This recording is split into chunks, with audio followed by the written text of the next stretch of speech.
Hey guys, welcome to today's Vehicle Visionary.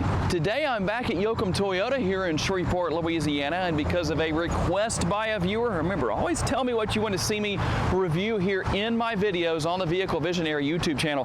We're going to take a look at the 2021 Toyota Highlander XLE Hybrid. And let's talk a little bit about exactly what the Highlander is, a little bit about its history, and I'm going to share something with you that, let's say you get on Jeopardy or something like that one day. Maybe someone just throws the trivia question out there, or they're just curious. You're going to be able to answer the question as to what platform is the Highlander built on. The answer to that might surprise you, as it is the platform of the Toyota Camry. And that's why this is known as a crossover.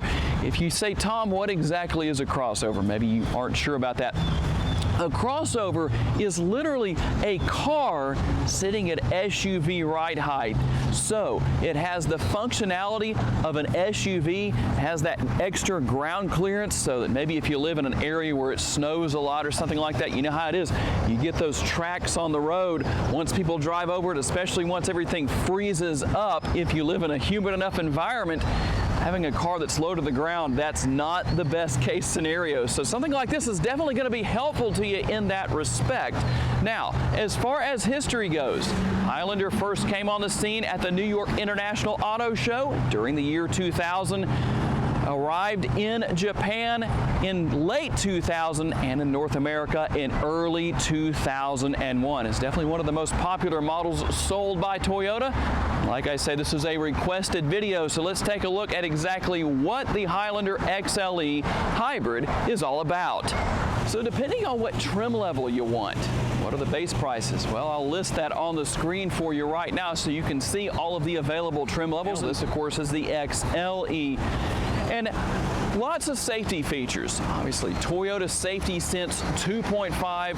I'll list a partial list of those safety features on the screen right now, but if you want to see a full list, make sure to check out the description of the video. There's a link to this exact model. You can see all the details and information that I don't share in the video today. That way we don't make it too terribly long. Now, as far as driving down the road, you're going to have those LED headlights, LED tail lights. You're going to have on the lower portion of the bumper here, the fog lights. Definitely not going to have any trouble with visibility after dark.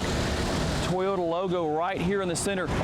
And I do like the lines here. Toyota's done a nice job with giving this Highlander some decent style. You don't just have one big flat hood here. Just have some good character lines throughout that, of course, accentuate the entire vehicle as everything just kind of flows from front to back. Got those 18-inch alloy wheels right there, the heated power side view mirrors with the turn signal indicators built in as well. Now, there's people out there who are probably going to say, what exactly does it look like under the hood of a hybrid? If you own a model like this and you want to show them, let me show you a little trick just to save you some time. Now, this model doesn't have one of my favorite features, the struts that help to open the hood. Not a bad thing, it's just not there. So what you're going to do, of course, is look for that stand that you're going to mount in place. It's going to keep the hood up when it's open, obviously. But here's the trick. For those of us who do that kind of thing a lot, we tend to look here in the engine bay itself for that stand. Not where you're going to find it here. It's actually going to be up on the top of the hood, the interior of the hood itself, the underside of the hood. That's where you're going to find that. You're just going to have a little mounting point right down here where the engine bay is located, just so you know. I know I spent a little bit of time looking around for that. So obviously you've got the combination of gas and electric here under the hood to work kind of simultaneous with one another. When the electric portion of what you have under here has the right charge capacity, it's going to take over. When it doesn't, the gas engine takes over. That's going to charge everything back up until that capacity gets up to operating capacity, we'll say. I want to use the wrong terminology and get the correction Nazis going on YouTube. So obviously, great gas mileage. 36 miles per gallon estimated city. Just one little difference out on the highway, 35. Combined total of 36. You've got the eCVT transmission. I know a lot of people have their varying opinions on how they feel about the CVT. Tell me what you think. Would you rather see a multi-speed transmission, or are you okay with that one-speed CVT? And what about towing capacity? You might wonder, 243 horsepower, what can you tow? 3,500 pounds, not too terribly bad for a mid-size crossover SUV. So before I open the power rear lift gate, another little trick for you that might help you out. If you ever come back here and you push the button or one of the multiple options to open that power lift gate up, nothing happens. Well, there's a setting that you can find via the steering wheel mounted controls on the dashboard where you can not only turn the feature on and or off to open this automatically, you can also determine how far it opens. You can go all the way, you can go 3/4 of the way. Depending on your situation and whatever your personal preferences are, obviously, you've got some options there.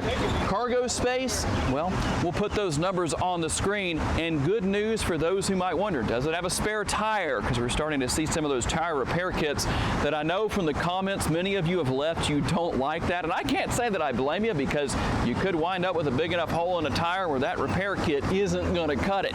Not a problem here. You've got a spare tire. Okay, guys, let's talk a little bit about rear passenger experience and exactly what your passengers will find here. You're going to have climate control right here. They can control fan speed, temperature, all that good stuff. A couple of USB ports located down here on the lower portion of the rear of the console. A couple of drink holders there. And if you're wondering about getting to the rear seats, that's pretty easy. There is a latch that you pull up on here. It's going to move that seat forward. Very easy to do. The same on both sides. The one thing I will say, the back seat, the rear third row, probably best for the kids back there or somebody with just really short legs. Not necessarily a bad thing. It is, of course, a 3-row SUV, as you can see, but just something to consider. Of course, there is a nice amount of leg room here in the middle row, and if there's not enough shade or maybe more privacy is desired by somebody sitting here in this middle row, there are shades built into these doors on the driver and passenger side for the rear seat passengers to use if they wish to manually put those in place. Okay, guys, let's talk about what you're going to find here in the main area, the command center, so to speak, of the Highlander. Going to have that power sunroof up there. Now, it's conventional size, not panoramic. Maybe we'll see that in future years with the Highlander. Always make sure to leave your feedback in the comments. Is that something you want to see? Because somebody, the right person from Toyota, so to speak, may see that, and you never know what we might see in the future. Power heated seats here for the driver and passenger in the front, and they're comfortable. Good comfortable seating here. Good materials throughout the vehicle that seem to be pretty sturdy, so things aren't going to wear out. Of course, you've got a nice leather wrapped steering wheel here, good and comfortable, and on each side, of course, on the left-hand side, you got the controls for your headlights, windshield wipers on the left, and of course, that one thing that if you're a Louisiana driver, at least in the Shreveport area, that doesn't get used very often, that's the turn signal stalk. You know, you push that up when you're turning right or changing lanes to the right, and of course the opposite when you're going to the left, you just pull it down. Just a quick little tutorial for those who may not be sure about that. I've actually replaced blinker bulbs a few times in my life. How many of you can say that? Anyway, in all seriousness, what do we have here? Of course, I mentioned those steering wheel mounted controls. You can go through a lot of different settings, features, functionality, all that good stuff. Nice looking dashboard here if you want to know what's going on with the vehicle as far as the battery or the gas engine is concerned. Information on the infotainment screen. Just a lot of good information here. And like I said, this is where you're going to go in and make those changes to the settings if that power rear lift gate doesn't open. When I first got here, well, it wouldn't. And that was all I had to do was go in and turn that feature on. Very simple, very easy to use. Of course, you've got the infotainment screen here. Toyota does have a pretty simple screen, I'd say. And when I say simple, that doesn't mean that I'm talking down about it. It just means that it's very easy to use.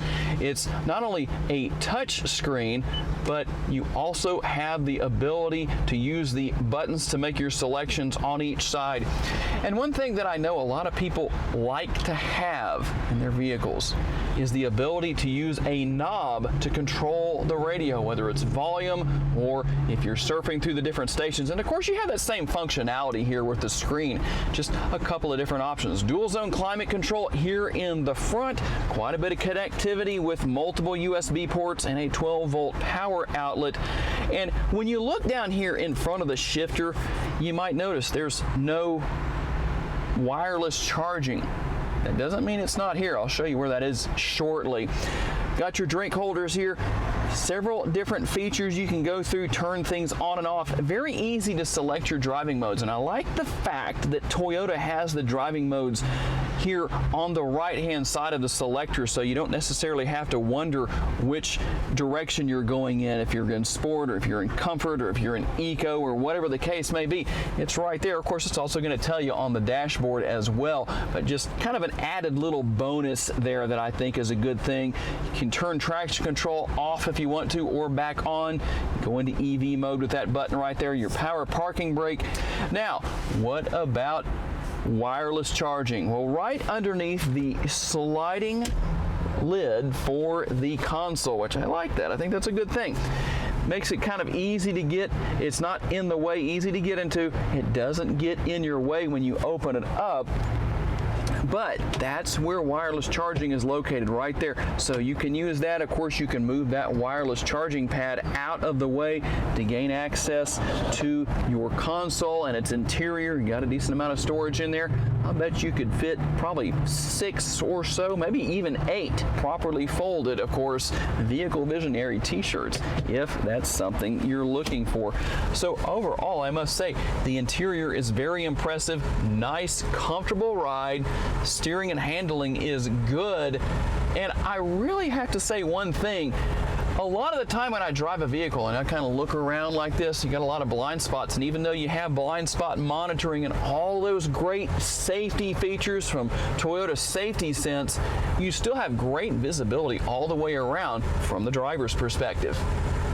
And that is a tour of the 2021 Toyota Highlander XLE Hybrid. I hope you enjoyed today's videos and those little nuggets that I dropped along the way of some of the little tips and tricks that you might need to know about if you plan to pick one of these up, and maybe you run into some of the problems that I spoke of that I know I did when I was playing around with the vehicle and learning about the ins and the outs of what you can do and all that kind of stuff. I want to say a special thanks to my friends here at Yoakum Toyota for loaning me this model for the day, and all of you for being kind enough to give me the opportunity to give you a vision for your next vehicle. I look forward to seeing you in my next video. Bye-bye.